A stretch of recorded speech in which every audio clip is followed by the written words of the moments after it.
tariff war cloud that looms over India as Trump announces new tariffs from 12th March. Tariffs on steel and aluminium imports from all U.S. trade partners will be set at 25%. Additionally, tariffs on imports from Mexico, Canada and China have been introduced with rates as high as 25% for Mexico, Canada and 20% on China. Now, as U.S. looks to impose reciprocal tariffs from April 2nd, India stands at a crucial juncture after recording trade surplus of $46 billion in 2024. In fact, U.S. remains a significant trade partner for India, accounting for 17.7% of India's exports. However, this has also put a spotlight on India's tariff policies. While the U.S. imposes an average weighted tariff of 3% on Indian imports, India places a significantly higher weighted average tariff rate of 8.5% on U.S. goods. So now all eyes will be on how these trade tensions evolve, particularly as India navigates its trade relationship with the U.S. amidst these new tariffs. And how will this actually impact Indian companies and who stands to benefit from this? My colleague, firstly, Mihika, joins us with all the details. Mihika, overall impact on India Inc. Over to you. So let's break it down. First, let's go sector-wise and the potential negative impact based on the trade deficit that we saw in 2024. Now, as per the data that we've gathered, it's the machinery sector that has the highest trade deficit with the US, the pharma products, then followed by your pearls and precious stones.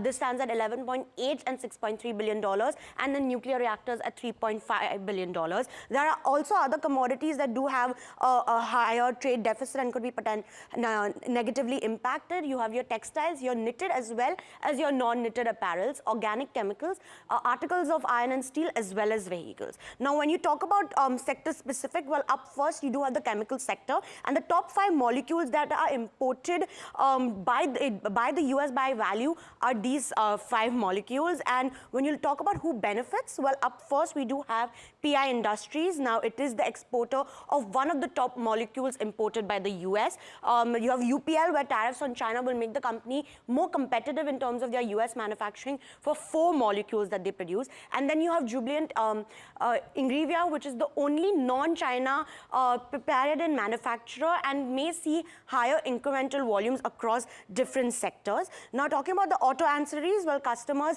are heavily reliant on Mexico manufacturing to serve US markets. For GM, VW Group, BMW, Mercedes, all have manufacturing units in Mexico and Canada. Direct impact is limited, but indirect impact is there because of the complex supply chains. Now, as company specific, well, you have SAMIL, 4% of their revenues come from Mexico, 11% from China, limited US exposure, however. Bharat Forge, on the other hand, 25 to 30% of our F524 revenues did come from the US. You also have a Sona BLW, 43% revenues from the North America region, and they do also have a small plant in Mexico. And JK Tyre has 3 plants in Mexico. Then you have a Balkrishna Industries, 16% revenue coming from America, and Sundaram Fasteners, where 20 to 25% of the FY24 revenues came from the US. And lastly, you have Timken India, where 15% of their revenues come from the US. So these are the companies in the auto space that could be in focus. And then you have the metal sector.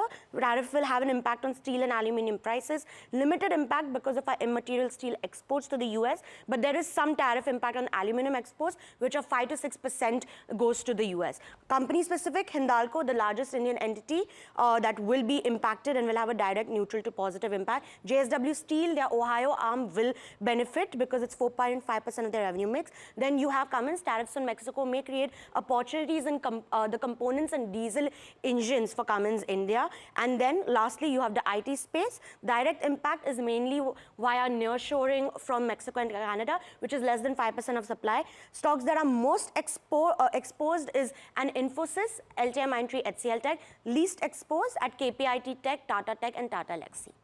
Right. Thank you so much, Mifa, to get us an exhaustive list to understand more. Gaurang, very quickly, your view with regards to, the impact in terms of tariffs, and the way Mika has broken this down for us gives us somewhat of an idea. Any additions that you would have and any preferences?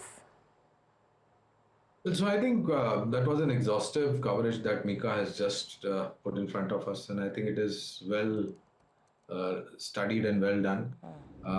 The difference between India imposing tariffs and US imposing tariffs on India, 3% and 8.5%. So we need to bridge that gap down of 5.5% to have a meaningful dialogue with US and to soften the impact of any kind of uncertainty. What I'm given to understand, Niril, is that the respective representation from the respective ministry and the respective ministers are already in US to negotiate with Trump administration and to soothe the impact of tariffs on either side. I hope that there will be a meaningful outcome from the dialogue that the Trump administration and Modi administration will have, and it will possibly turn out to be a more growth-oriented opportunity rather than pulling each other down in terms of implementing tariffs, retrospective tariff. Autos, IT, metals, pharma, and specialty and agrochemicals, these would be the priority sectors where I feel that there might be a resolution on the horizon between India and US. Right. So that's with regards to the trade war.